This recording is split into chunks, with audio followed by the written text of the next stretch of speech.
Hello and welcome to Spectrum Television News at 12. I am Ubong Kings, coming to you live from the beautiful hills of Ibiakuran.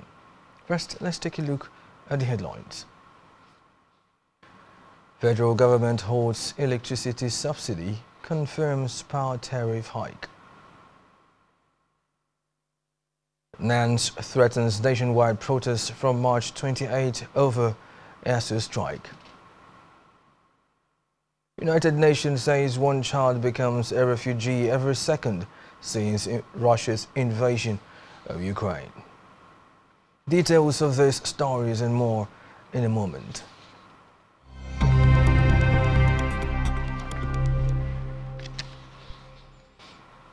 We begin with a report that President Muhammadu Buhari has apologized to Nigerians for the inconvenience caused by the prolonged shortage of petroleum products.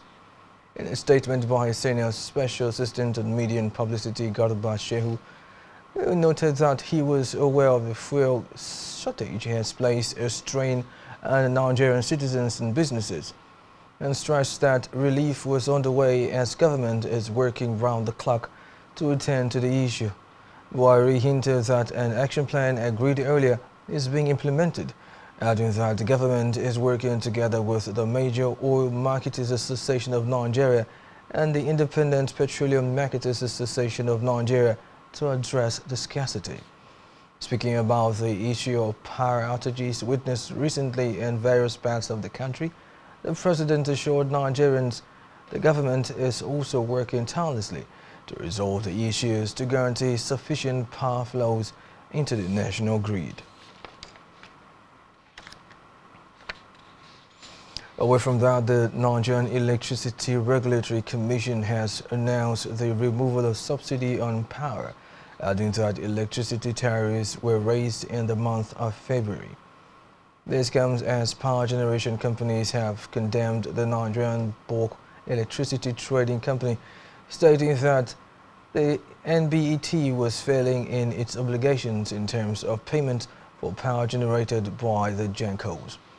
Speaking at a press briefing in Abuja on the challenges in the power sector and other issues, the chairman NERC Sanusi Garba stated that subsidy on electricity was a policy issue of the federal government that had to be halted, stressing that the role of the commission is to determine the rates consumers should pay in order to strike a balance between consumers and investors.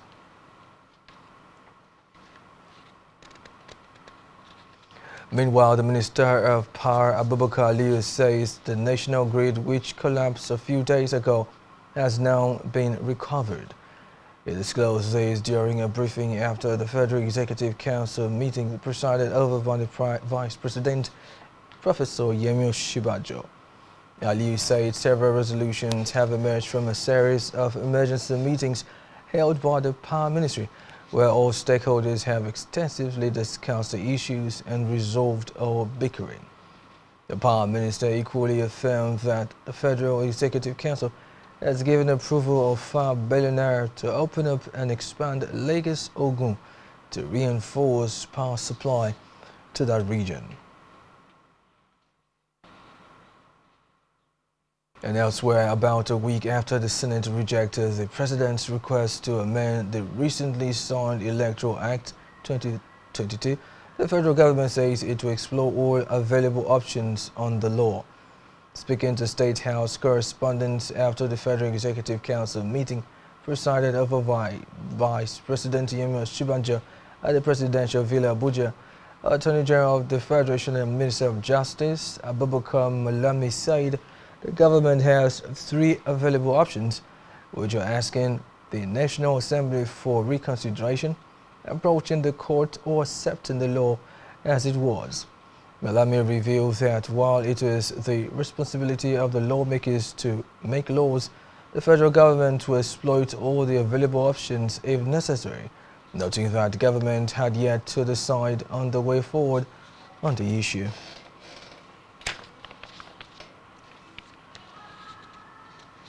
To the legislature now, where the House of Representatives has urged the Federal Ministry of Education to interface with other relevant government agencies to grant automatic employment to first-class graduates from Nigeria's tertiary institutions. The resolution came on the heels of a motion sponsored by Chinedu Martins, considered at plenary.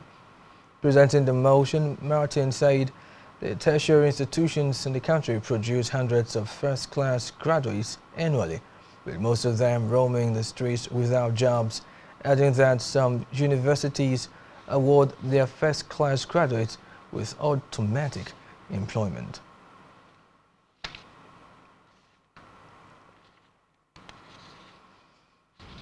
And in politics now, the national chairman of the People's Democratic Party, PDP, Senator Iyorchia Ayu, has appealed to members across the country to stay united to ensure the party's success at all times. He made the plea at an expanded meeting of the PDP Board of Trustees and the party's National Executive Committee in Abuja. Ayu told the PDP leaders at the meeting to settle all differences in-house and noted that success can only be grasped where there is unity, adding that Nigeria needed strong democratic institutions and not strong men, and stressed the need for the PDP to position itself to reclaim power at the center in 2023. Reports say Ayu's plea to the party faithful comes against the backdrop of the rift between Governor Godwin Obaseki of Edo State and Governor Nyesom Wike of Rivers State.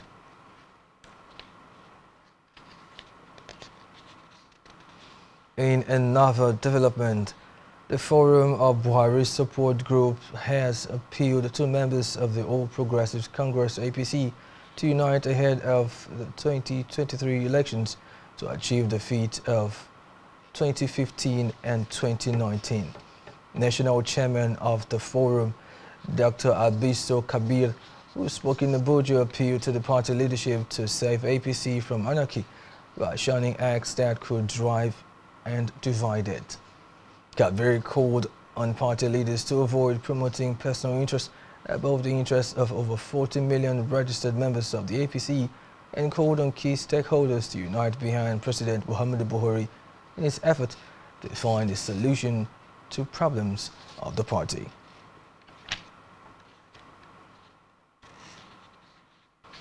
Away from that, the Federal Road Safety Corps FRSC in Anambra State says it will begin road audit ahead of the opening of the second Niger Bridge in Onitsha in October.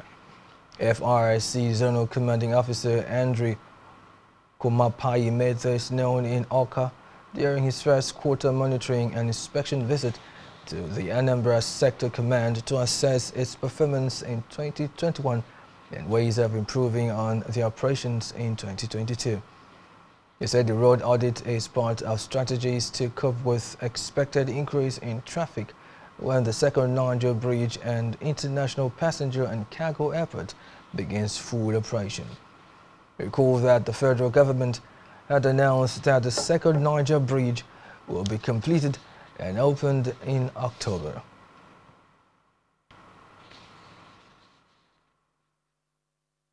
To education now, the National Association of Nigerian Students has given the federal government and the Academic Staff Union of Universities ASUU till March 28 to resolve their differences and ensure that the union's ongoing strike is called off. NANS' position was contained in a statement by its president, Santai Achefon. Achefon threatened that Nigerian students would take to the streets at the expiration of the ultimatum if the strike continues. Reports say NANS also passed a vote of no confidence in the Minister of Labour and Employment, Chris Ngige, and his counterpart in the Ministry of Education, Adamu, to continue to lead the government's negotiation team as well as the leadership of ASUU.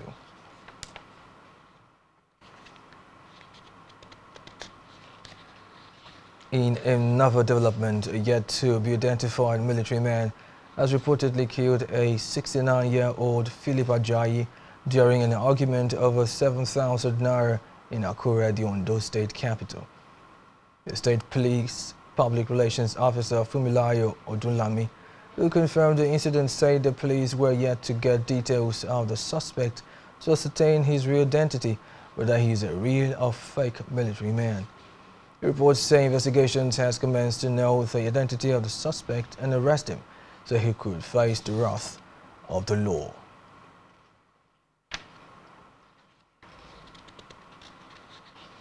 And back here, member representing Etienne and Sidubium Federal Constituency in the House of Representatives, Barrister Onofiok Luke, has assured Akwa Ibom people of its commitment to provide visionary and selfless leadership to consolidate on the gains of the past and present administrations if elected as governor in the 2023 general elections. Luke made the reveal during the celebration of his 44th birthday, which doubled as an event to mark his official declaration to run for the office of the governor come 2023. Our correspondent has the report. At the Ibom Hall grounds in Uyo, Akwa Ibomites across the 31 local government areas gathered to celebrate Barrister Onofiok Luke, member representing Etienne and Sidubium Federal Constituency, on his 44th birthday and to witness his official declaration to run for the governorship position come 2023. Praises, laughter and unprecedented joy filled the air as Reverend Ntiantia of the Full Life Christian Center exhorted the people to always remember to give thanks to God.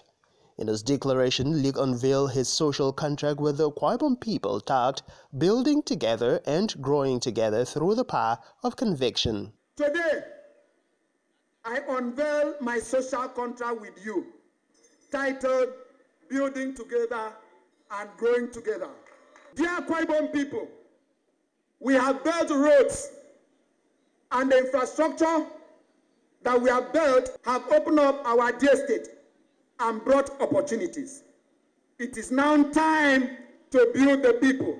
Assured that it was time to restore hope to the people and reposition the state's economic trajectory. This is the time to reinvent our economy and society to ensure a rapid progression on economic development and shared prosperity trajectory, to hearken to the yearnings and aspirations of our people, to restore hope and earn the trust of our people in governance.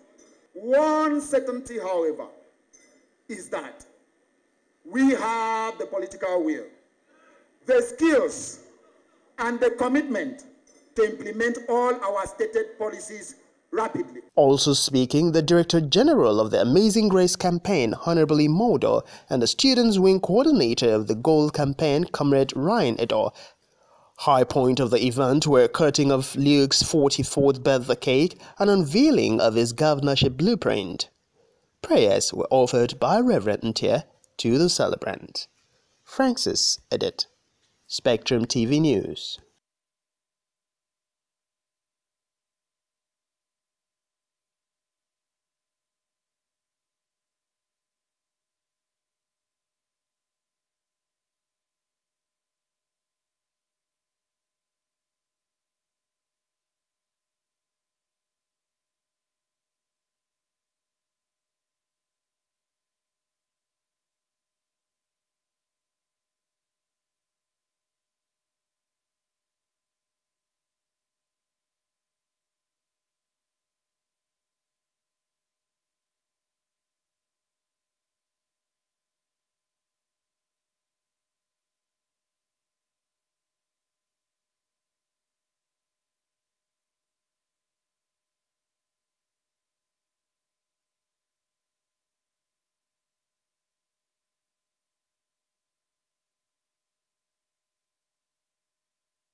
Have signed a deal for Ivorian aspiring nurses and doctors to be able to study in the transcontinental country. Meanwhile, Ankara has addressed the war in Ukraine and called for the creation of an international conflict resolution committee saying such will aid in conflict resolutions between countries.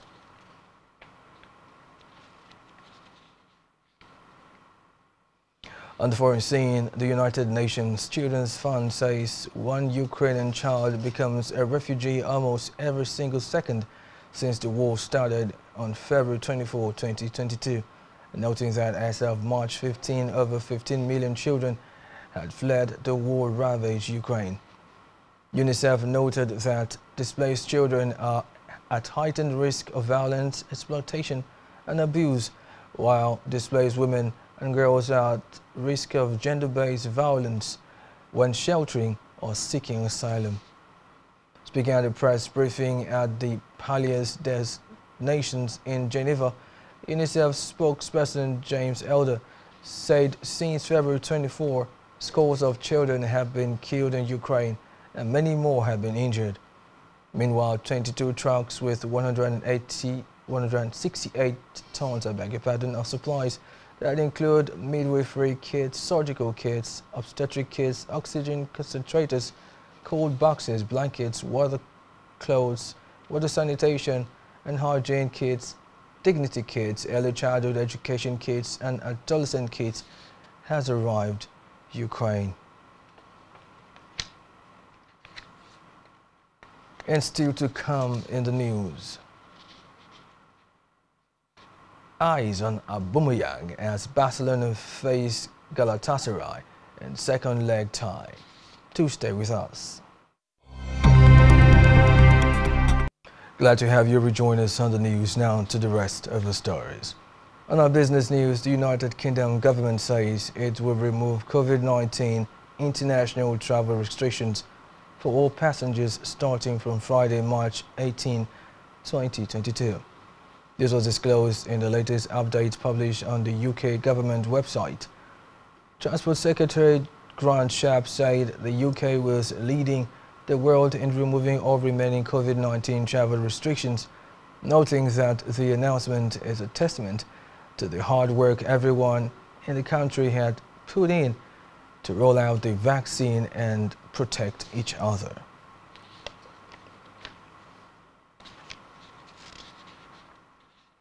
In health, as part of efforts to ensure that Nigerians enjoy minimum health care services in terms of availability, affordability and accessibility, the federal government, in collaboration with the civil society organizations, the World Health Organization, United Nations Children's Fund and other development partners, is set to revitalize and upgrade health services in about 10,000 primary health care centers across the country.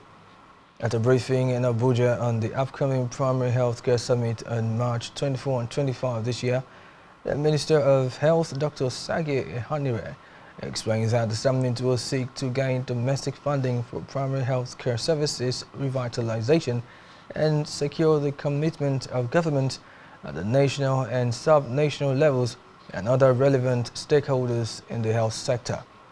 Meanwhile, Executive Director of the National Primary Health Care Development Agency, Dr. Fisher Schweib, says the transformative program is focused on primary health care, adding that it is the backbone of the entire health system.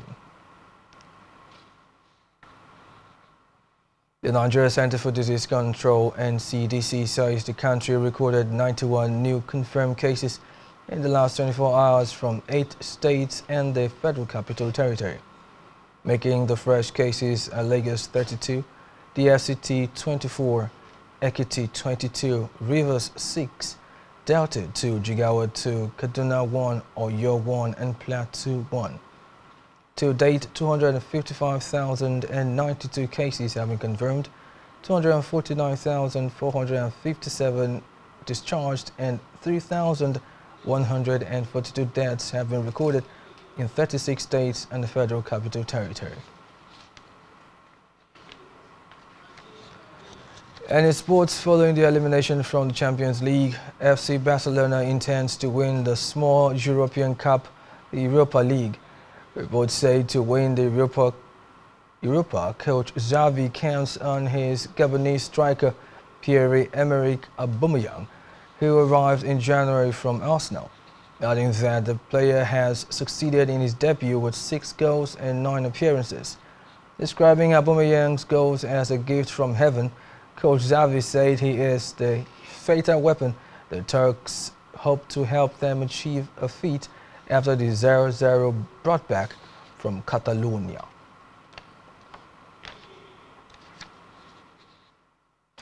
On entertainment news, Nollywood actress Jama Toplis has been remanded in prison over a malicious Facebook post against an Abia chief.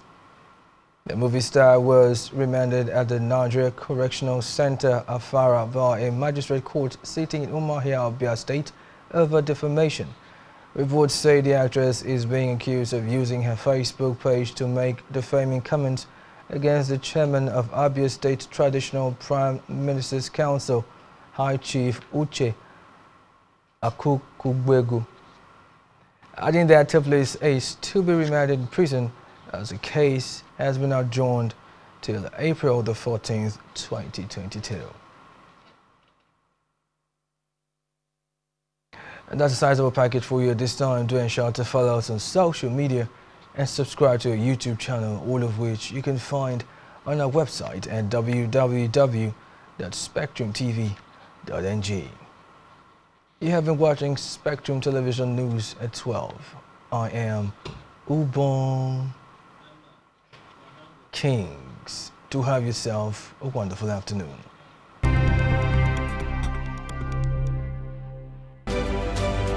Follow Spectrum TV everywhere you go, on your Android and your iOS devices. Join our social media community.